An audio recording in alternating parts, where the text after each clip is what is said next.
La croyance d'une personne en sa propre efficacité est le fondement de sa capacité à agir. Pour qu'une personne agisse dans le monde et persévère face aux défis auxquels elle sera inévitablement confrontée, il faut qu'elle croie que ses actions peuvent produire les résultats escomptés. Le mot « efficacité », ça veut dire avoir un effet notable. Et tout individu, lorsqu'il agit, veut avoir un effet, veut avoir un impact, que ce soit sur soi, sur sa vie, sur la société, sur les gens, sur les autres. Une des raisons pour laquelle la conception de l'efficacité est distincte d'une personne à l'autre, c'est qu'essentiellement, l'efficacité, ça renvoie à sa capacité à répondre à ses besoins puis à ses aspirations. Et ces besoins et ces aspirations, donc, nous sont propres. C'est lié au concept de sens du travail, parce qu'une partie de l'efficacité qu'on retrouve, on la trouve à travers le travail. C'est pas le seul endroit où on peut avoir un sentiment d'efficacité, mais le travail est un endroit privilégié de nos jours pour être efficace et trouver du sens. Donc, pour chacun de nous, être efficace, c'est de nature existentielle.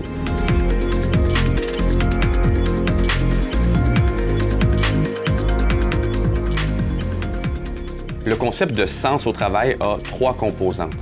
La première composante, c'est la signification, c'est-à-dire la place, l'importance du travail dans la vie d'une personne. On sait que le travail occupe un certain nombre d'heures dans notre vie et donc le travail prend une certaine place et joue un rôle structurant dans notre existence.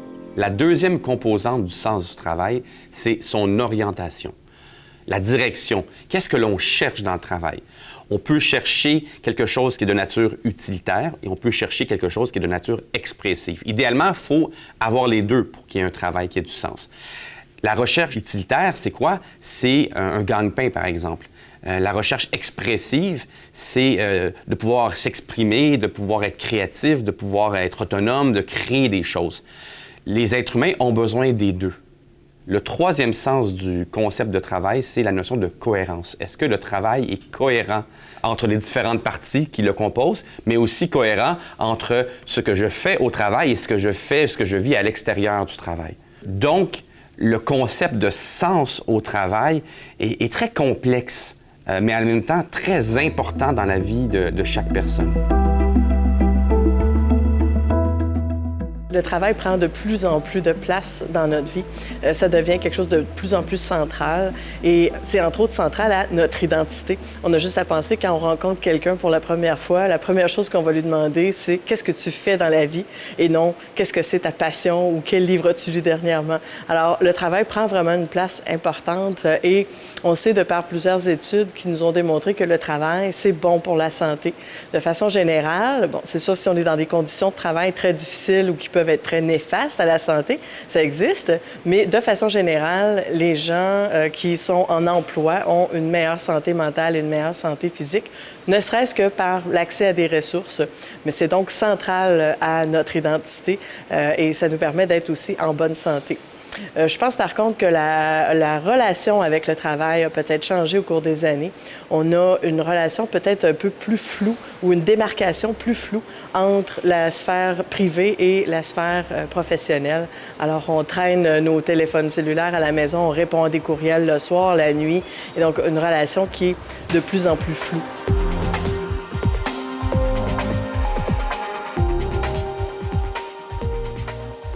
C'est très vendeur de prétendre que les jeunes ont des valeurs au travail très différentes des générations qui les ont précédées. On voit qu'il y a beaucoup de réflexions, de conseils qui sont offerts aux entreprises par notamment des chercheurs en marketing, des entreprises en marketing qui appuient sur la distinction à faire entre les jeunes travailleurs et les plus âgés. Il y a quand même des travaux qui montrent que finalement, quand on se concentre davantage sur la finalité et sur le besoin de réalisation des travailleurs, il y a beaucoup de similitudes entre les jeunes travailleurs et les générations qui les ont précédés. Par contre, ce que je pense qui est important de reconnaître, c'est que la jeune jeunesse est toujours le reflet de la société dans laquelle elle vit. Donc évidemment, le monde d'aujourd'hui, le 21e siècle, avec les transformations majeures auxquelles les jeunes sont confrontés, les défis sociétaux, notamment les changements climatiques, ce sont des enjeux qui vont teinter le rapport des jeunes au travail et à toutes les institutions dans la société. Et de ce fait-là, évidemment qu'il y a des préoccupations que les jeunes d'aujourd'hui ont et que leurs parents n'avaient pas. Mais au-delà de cela, ce qu'il faut se demander, c'est quel est le rapport des jeunes au travail. Et je crois qu'il y a quand même un certain nombre de choses qui sont constantes, notamment la volonté de se réaliser dans la société, la volonté de faire une différence, la volonté d'être utile à la société, la volonté de travailler en collectivité à trouver des solutions. Et ça, je crois que ça perdure à travers le temps. Prendre soin de la vie en soi et autour de soi, c'est un besoin existentiel profond. De fait, quand on pose la question aux gens, qu'est-ce qui donne du sens à leur travail, rapidement, ils vont parler du fait d'apporter leur contribution, de participer à des projets qui les dépassent. Il y a un concept qu'on entend de plus en plus dans les médias, c'est le concept d'ikigai. Ça provient du Japon, c'est un concept japonais qui veut dire raison d'être, but dans la vie. Ou l'autre façon de le dire, c'est la raison qu'on a de se lever le matin. Et des recherches ont montré que lorsqu'on a notre ikigai, lorsqu'on trouve notre X, ça a un impact sur notre santé et ça a un impact sur notre longévité. Il y a eu des recherches qui ont été faites à ce sujet au Japon. C'est un concept qui est assez intéressant parce que, dans le fond, ce que ça dit, lorsqu'on arrive à l'intersection, au croisement entre faire quelque chose que l'on aime, faire quelque chose pour lequel on est doué, faire quelque chose dont la société a besoin et faire quelque chose qui est rémunéré, c'est là qu'on trouve notre ikigai ou qu'on trouve notre X. Et c'est ça qui donne le plus de sens à la vie d'une personne.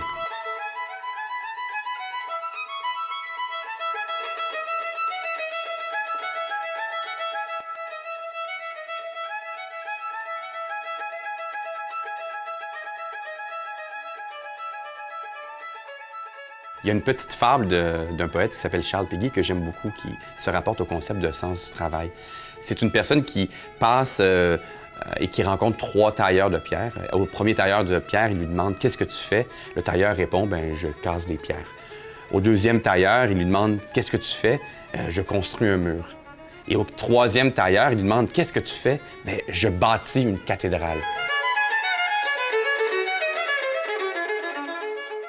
Alors, quand le travail a du sens pour nous, c'est lorsque l'on voit au-delà de la petite tâche que l'on fait au quotidien, mais qu'on est capable de se transcender. C'est-à-dire de faire quelque chose qui va au-delà de nous, de laisser une trace positive dans le monde. Et c'est pour ça que s'attarder au concept de sens du travail est tout à fait important.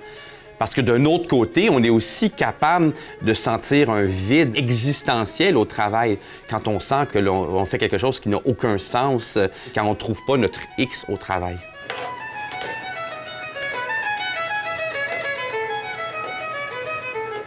Ce qui est important aussi de savoir, c'est que le besoin de sens est un des besoins existentiels les plus importants. Donc, en ce sens-là, s'il n'y a pas d'alignement possible entre ce qui donne du sens pour la personne et ce qui donne du sens à l'action organisationnelle, il est très difficile de s'engager de corps et âme avec toute sa créativité, sa capacité d'apprentissage, d'innovation. Et ça représente une perte de talent et de capacité qui est immense autant pour l'individu que pour l'organisation. On entend beaucoup parler aussi dans les médias de concepts nouveaux comme le burn-out. On connaissait le burn-out, qui est l'épuisement professionnel. Le burn-out, c'est l'ennui professionnel. C'est quand les gens font un travail qui est très ennuyant, qui n'a justement aucun sens pour eux. On entend aussi parler du concept de job à la con, c'est-à-dire des emplois qui, pour les personnes qui l'exécutent, n'ont aucun bon sens, n'ont aucune valeur ajoutée pour elles dans leur vie et qui leur drainent de l'énergie.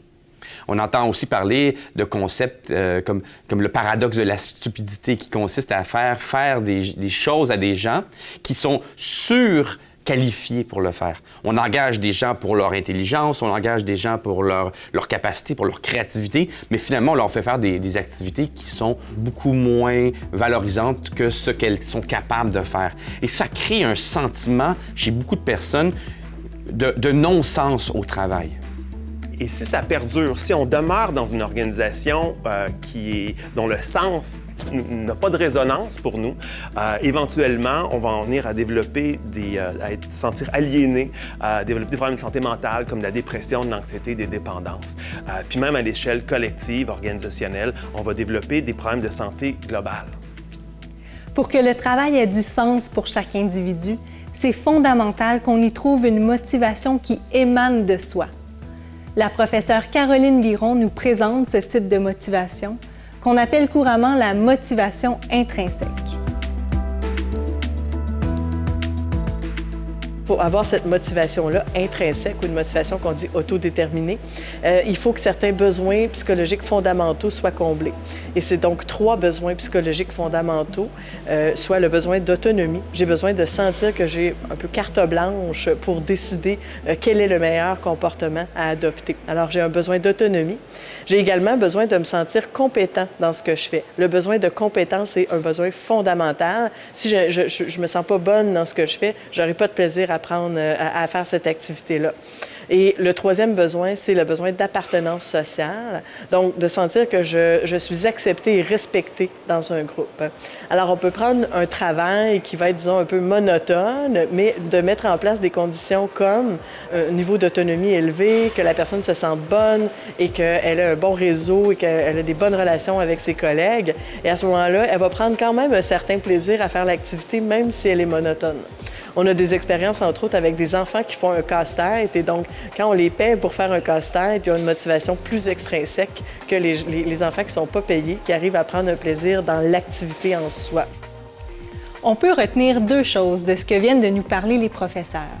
Premièrement, les concepts d'efficacité personnelle, de sens du travail et de motivation intrinsèque sont liés de façon très complexe.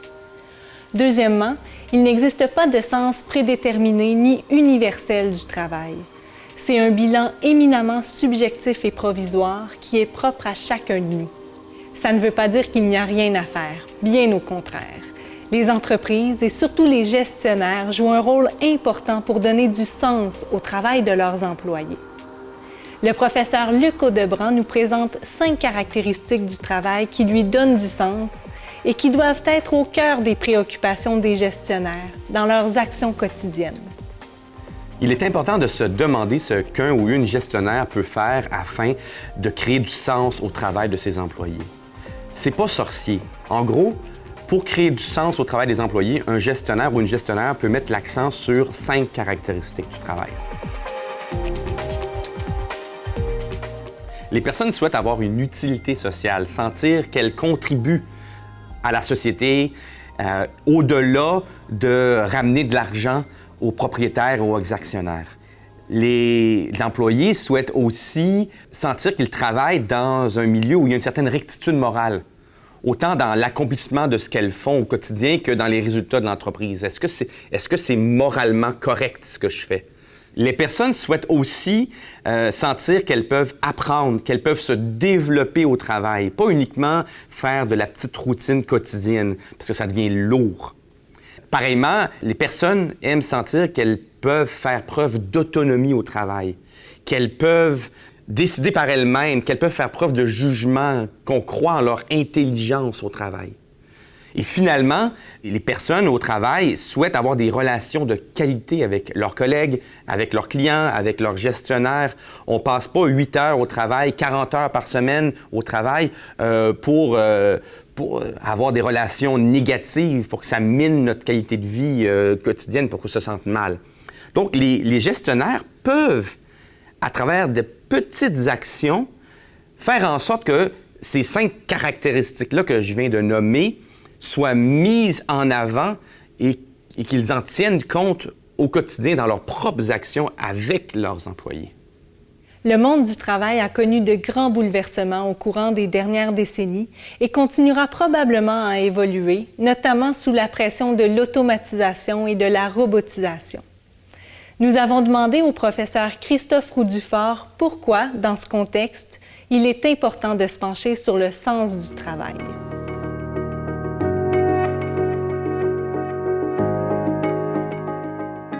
Pourquoi il est important de se pencher sur le sens du travail? Je pense qu'il faut bien avoir en tête qu'il y a des évolutions extrêmement profondes qui bouleversent ce monde et qui vont bouleverser de plus en plus ce monde dans les années qui viennent. C'est à la fois le développement de la robotique et de la robotisation et le développement exponentiel de l'intelligence artificielle. La combinaison de ces deux tendances vont évidemment substituer de plus en plus aux gens qui travaillent aujourd'hui. Et on sait aujourd'hui que dans des domaines extrêmement spécialisés, là où j'allais dire la matière grise faisait la différence sur la machine, les hommes sont de plus en plus remplacés par ces technologies-là. Donc la question du sens du travail, elle est surtout de savoir quel va être le sens du travail pour des personnes qui seront de plus en plus remplacées par ces machines et par cette intelligence, et qui, d'une certaine façon, auront de moins en moins de sens à donner à leur vie à travers le travail. À partir de là, je pense que dans les années qui viennent, dans les dizaines d'années qui viennent, je crois qu'on peut s'attendre à un monde où l'essentiel des personnes qui travailleront sont des personnes à très haute valeur ajoutée intellectuelle, qui seront en combinaison ou en conjugaison avec l'intelligence artificielle, et puis par ailleurs tout un tas d'autres travailleurs qui n'auront pas nécessairement les moyens de travailler compte tenu de ces, de ces évolutions-là. Alors, ceci nous fait penser peut-être que le monde du travail va se diviser en deux grandes ramifications. Des personnes, dédiées à la gestion de ces machines, de cette intelligence, à la combinaison de leur propre valeur ajoutée à ces machines et à cette intelligence-là. Et puis sans doute une frange de la population qui va se retourner beaucoup plus vers le service, vers l'aide, vers le service à autrui, une ramification beaucoup plus tournée vers la solidarité à autrui, qui à mon sens donnera un nouveau sens au travail pour celles qui seront impliquées dans ce mouvement-là. Selon moi, tous les changements que l'on voit dans le monde du travail, notamment la robotisation, sont des occasions de repenser à la place du travail dans nos vies. Et on peut déboulonner deux mythes, d'après moi. Le premier mythe qu'on peut déboulonner, c'est le fait que le travail soit la vocation naturelle de l'être humain. Ce n'est pas vrai que l'être humain doit travailler X nombre d'heures par journée. Le deuxième mythe à déboulonner, c'est le mythe selon lequel c'est le travail qui doit structurer notre vie. On peut structurer notre vie de plein d'autres façons que par le travail, notamment le bénévolat, notamment l'entraide. Ce sont des activités qui sont tout aussi importantes pour une société, qui peuvent tout aussi bien nous aider à bien structurer notre vie collective, notre vivre ensemble.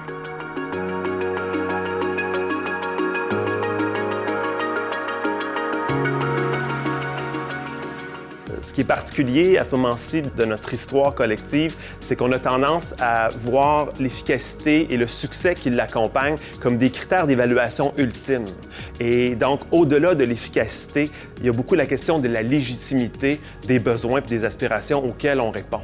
Puis donc, en ce sens-là, il semble avoir besoin de prendre un temps pour avoir des conversations autour de ce serait quoi les aspirations légitimes, les besoins sur lesquels on a envie de veiller, qui peuvent donner du sens à nos actions, autant au plan individuel qu'au plan collectif.